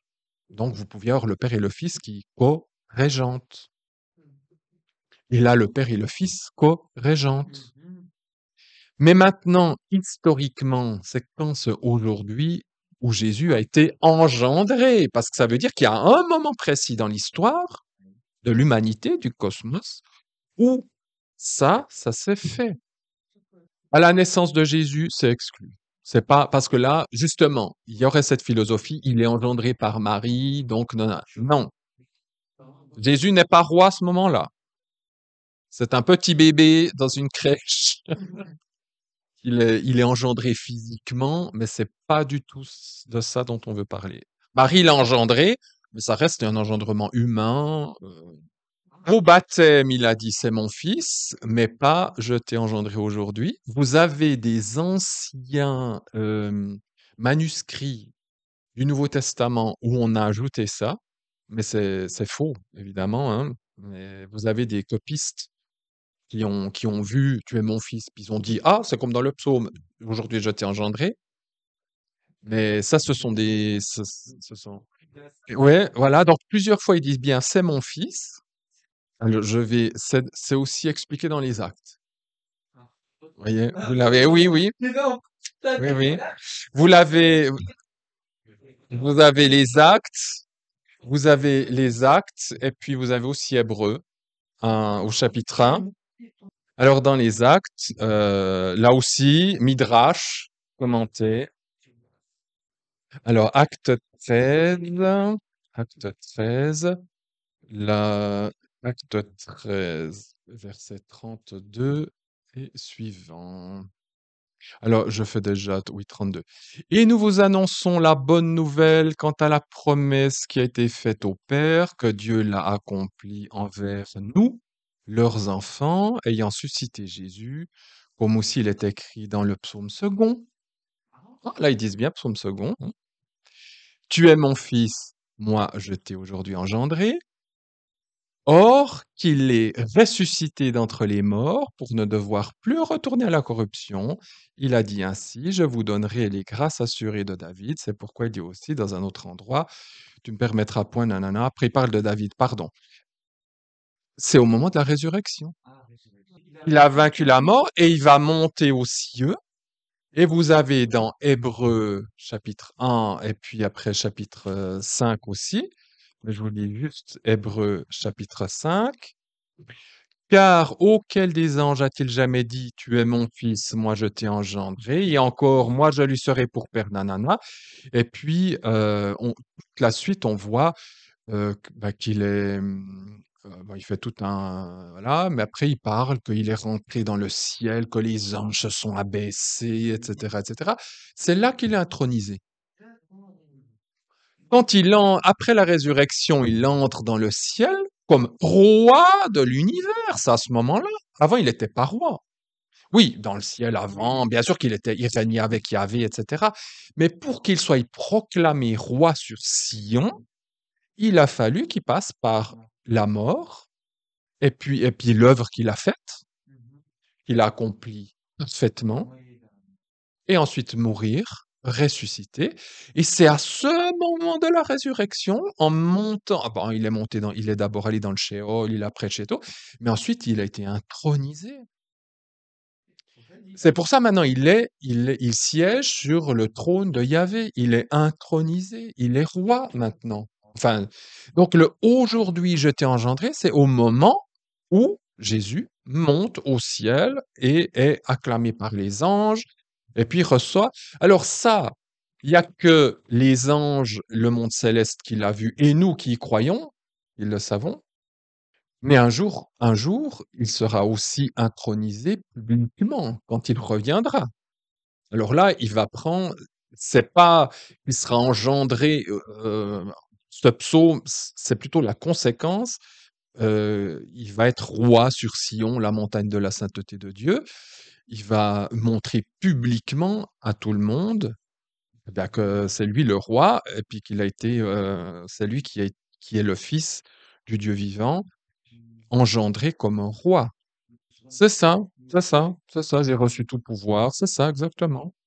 Donc ce «je t'ai engendré aujourd'hui», historiquement, c'est résurrection, montée au ciel, intronisation. C'est ça l'engendrement. Alors c'est justement, c'est pour ça que c'est un roc, parce que c'est une loi profondément irrationnelle. Enfin, elle est rationnelle dans le sens, elle est historique, elle est vraie et tout, mais elle n'est que rationnelle. Un roc, c'est uniquement rationnel. C'est une loi irrationnelle, mais qui devient rationnelle pour celui qui a l'esprit. Alors, pour les rabbins, c'est vite vu. On parle ici de Salomon, on parle de David, point. Parce que si tu commences de dire c'est le Messie, tu t'y attends. Ou alors ils disent tu es mon fils, je t'ai engendré. Oui, oui, le Messie sera roi, c'est vrai aussi. Ils attendent un Messie roi, etc. Disons bah, que c'est oui. Alors il peut y avoir comment dire, étant donné que pour eux le Messie n'est pas encore venu, ça peut aussi être jeté engendré. C'est un acte futur qui sera fait. Mais oui, oui. Voilà. De dire, voilà. Étant donné que pour eux, le Messie n'est pas encore venu, c'est à venir ce jeté engendré. Oui, oui, c'est vrai que ça fait 1000 ans puisque c'est David qui l'a écrit, il y a 1000 ans entre ce psaume et l'engendrement de Jésus. Accompli dans la tête de Dieu. Oui, pour Dieu, c'est fait. Pour Dieu, je t'ai engendré, c'est clair, ça se fera, hein. Le- Oui, c'est de l'accompli prophétique. Oui, mais c'est vrai, c'est ça, c'est de l'accompli prophétique. Ces trucs au passé qui sont encore à venir, pour Dieu, c'est déjà fait. Quand il utilise vraiment un futur et tout, c'est pour dire, ah, écoutez, vous voyez bien que, voilà, on mélange le passé avec du futur, c'est oh là là, oui, oui, c'est haut en couleur. Oui, on peut encore faire un peu le verset 8 si vous voulez. Demande-moi et je donnerai les goïms, ton patrimoine et ta possession, les confins de la terre ou le pays. Ah non, non, ça marche ni avec David, ni avec... là, c'est évident que ça parle du Messie. J'aime ce demande-moi. Hein, on peut aussi... C'est ça, il y a la relation, c'est aussi réclame, hein, réclame-moi. Il y a la relation, c'est bien, c'est exactement ce que j'ai écrit. Il y a aussi quelque chose, c'est la subordination, ce qu'on trouve chez Jean, ce truc mystérieux, quand Jésus dit je suis en dessous du Père. Parce que quand on demande quelque chose à quelqu'un, ça veut dire que il y a un rapport qui est un peu différent, un rapport de force, on pourrait dire, qui a Mais le Nouveau Testament l'explique très bien. C'est que quand Jésus a pris chair, c'est là qu'il est devenu inférieur même aux anges. Pas dans la divinité, hein, dans sa personne, il était ni inférieur à Dieu ni aux anges, mais dans le fait de devenir humain Ben, il est allé jusqu'à la mort. Et un ange ne meurt pas, hein. Dieu ne meurt pas. Un ange ne meurt pas. C'est dans ce sens-là, et on le voit bien dans la prière de Jean 17, ce qu'on appelle la prière sacerdotale. La première chose que demande Jésus dans la prière sacerdotale, c'est rends-moi la gloire que j'avais avant. C'est-à-dire, je veux maintenant, accompli ce que j'ai dû accomplir. Maintenant, je veux. D'ailleurs, il le dit dans Jean 17, verset 24, je l'ai noté. Maintenant, je veux que, c'est la seule fois où Jésus exige quelque chose, hein. Il dit, je veux que là où je suis, ceux que tu m'as donnés soient aussi avec moi. C'est de dire, eh bien, j'ai accompli mon mandat. Maintenant, je veux retourner vers toi pour avoir la gloire que j'avais avant, avoir le statut d'égal avec toi. Mais maintenant, ce que je te demande, et c'est ça, demande-moi et je te donnerai des goïms. Ça veut dire, que ton patrimoine, les gens avec qui, eh ben, c'est son héritage. Et c'est exactement ce qu'il dit en Jean 17, 24, que là où je suis, ce que tu m'as donné, c'est aussi avec moi. C'est pas, tu m'as donné les goïms, c'est-à-dire, il domine là, et puis il a son peuple, machin. C'est vraiment, tu me les as donnés. En plus, dans le texte hébreu, c'est pas les goïms, c'est des goïms. Ça montre que c'est pas tout le monde, parce qu'il y en a toujours qui voudront pas. Mais parmi eux, il va y avoir une relation entre le Fils et les goïms. Ça parle aussi des Israélites, bien sûr, mais de nous. Bien, demande-moi et je te donnerai. Pour moi, c'est l'accomplissement de Jean 17. C'est l'Église. Tout à fait, c'est l'Église. C'est pas juste j'ai les nations, je les domine, je les écrase. Parce que c'est aussi la première lecture de ce psaume 2, c'est d'abord ça. Je domine les nations, hein, j'en fais ce que je veux, hein, maintenant, ils vont m'obéir. Mais il y a une autre lecture, c'est que dans ces nations, il y a des hommes et des femmes, eh bien, qui vont se soumettre à lui et qui vont aimer et il y aura une relation. Alors évidemment, c'est vrai en demandant, je les réclame parce que je les veux pour moi, pour qu'il y ait du salut, qu'ils soient sauvés. Oui, évidemment.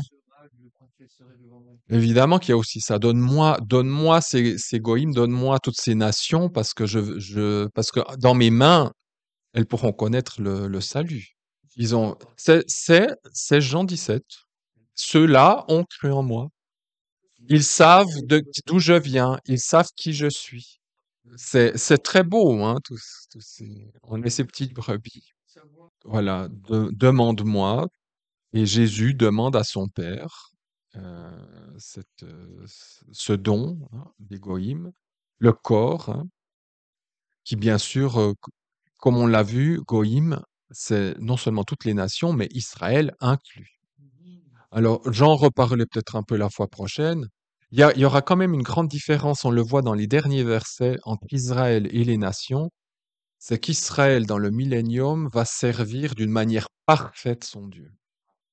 Autant aujourd'hui, jusqu'à aujourd'hui, Israël a mis les deux pieds contre le mur pour dire non, non, Jésus, c'est pas le Messie, etc., etc. Autant, quand ils vont avoir la révélation, ils vont s'attacher à lui, mais alors sans aucun, alors il va plus y avoir aucun frein, comme les disciples ont fait avec Jésus. Pour les nations, ce sera pas tout à fait la même chose. Ça va être moitié-moitié. Il y a des qui seront d'accord, d'autres qui seront pas d'accord, mais ça, c'est les nations, c'est comme ça. Non, Satan ne sera plus là non plus. Ça sera vraiment oui, c'est vraiment ça. Ce sera vraiment un choix personnel pour chacun. Voilà. Et puis, certains, ben, actuellement aussi, c'est un choix. Seulement Satan, voilà, il est aussi à l'heure et c'est aussi quelque chose dont il faut tenir compte, hein. C'est le prince de ce monde. Donc c'est un don, hein, réclame de moi et je te donnerai. C'est un don de son père, hein, et c'est un patrimoine, hein. Les goïms deviennent son patrimoine ou son héritage.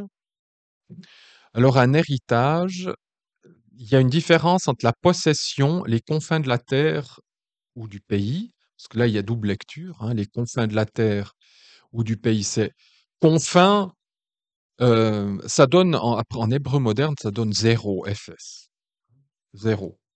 Ça veut dire il y a rien après. Donc ça veut dire que quand on arrive à la limite de quelque chose, ce qui est après, c'est zéro.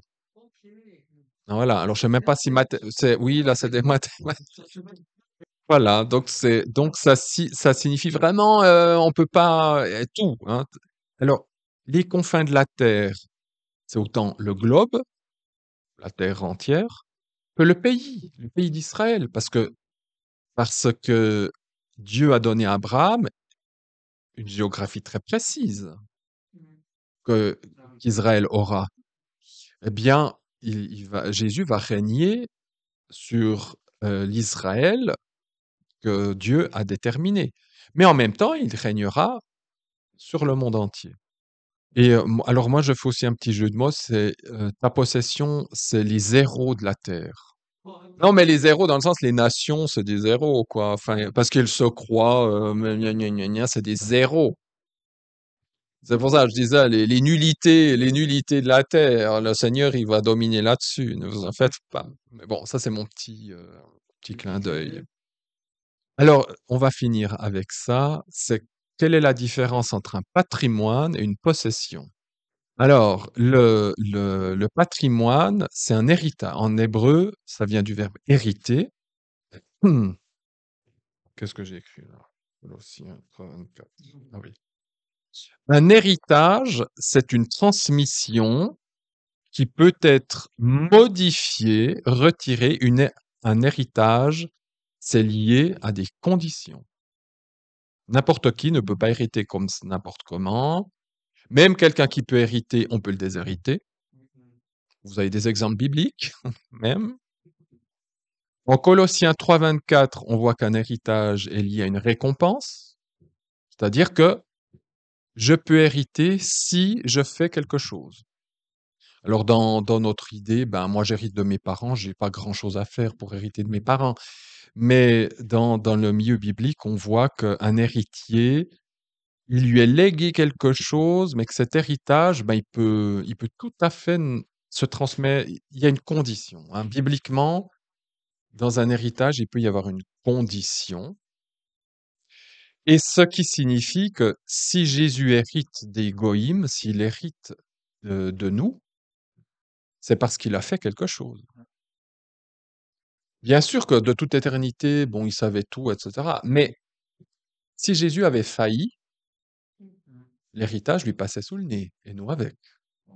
Oui, c'est ça. Moi, il faut pas que j'y pense parce que j'ai le cerveau qui chauffe.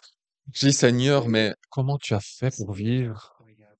Peut-être 40 ans, jamais t'as fait. Que quand tu es sur la croix, que jamais ton père n'a rien trouvé en toi, rien qui lui soit désagréable, rien. Je me dis, mais je sais que t'es né pas pécheur, mais t'as vécu dans ce monde et puis dans la chair. Ça montre à quel point il, est- il était obéissant. Ouais, oui, oui, il a pas été. Ouais, ouais. Il était avec des gens pas toujours très bien. Il était. et je- Ça montre qu'il s'est vraiment consacré. Il s'est consacré à son Père. Oui, il a plus gardé son sang-froid avec les pêcheurs qu'avec les religieux. Ouais, ça, je pense, ouais. Alors voilà, il hérite, mais c'est un héritage qui est quand même lié à une condition. La possession, quand on possède, c'est de iure, c'est du latin, ça veut dire c'est de droit. Ça veut dire, ça, tu le possèdes, on peut ni te l'enlever, c'est acquis. C'est le terme c'est ce que Dieu utilise, euh, j'ai envie de dire des dizaines de fois quand il parle à son peuple en disant, je te donne ta possession, le pays promis, le pays que tu possèdes. Ça veut dire que ce pays, tu le possèdes, que tu sois juste, injuste, que tu fasses bien, que tu fasses mal, Ce pays appartient à Israël, point barre. Et donc Jésus, eh bien, de toute façon, la terre lui appartient. Ça, c'est un fait et le pays lui appartient. Mais nous savons qu'il a vaincu, il a fait ce qu'il a dû faire, il a vaincu, il règne, il est à la droite de son Père, et donc nous savons qu'il revient et qu'un jour, nous lui serons totalement l'égoïme et la terre lui sera entièrement soumise. Alors on verra la suite la fois prochaine et puis on embrayera, je pense encore, sur un autre psaume.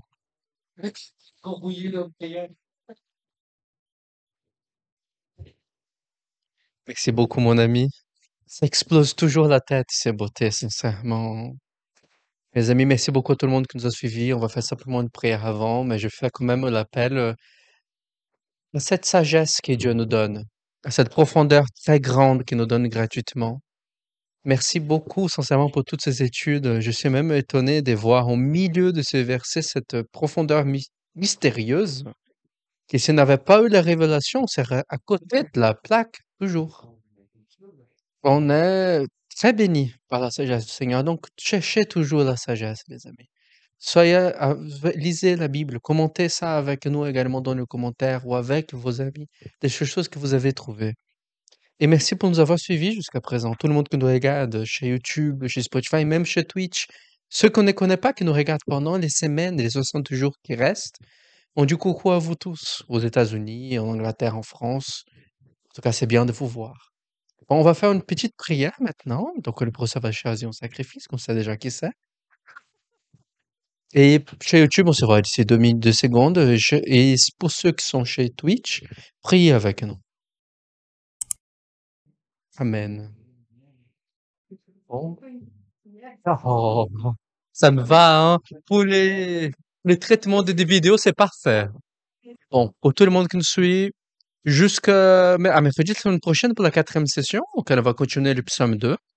Ou ça serait pour le vendredi, pour ceux qui nous regardent chez Spotify et YouTube, dans la semaine prochaine à 20h.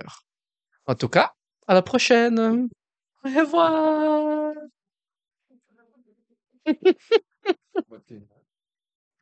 Peut-être on va, ouais, essayer à nouveau. Oui, on voit ses mains. Oui, vous pouvez faire vos mains aussi si vous voulez, hein. Tout le monde a piou, piou, piou, piou, piou, piou, piou, piou. Ah, c'est mignon. Bon, à une prochaine, bye bye.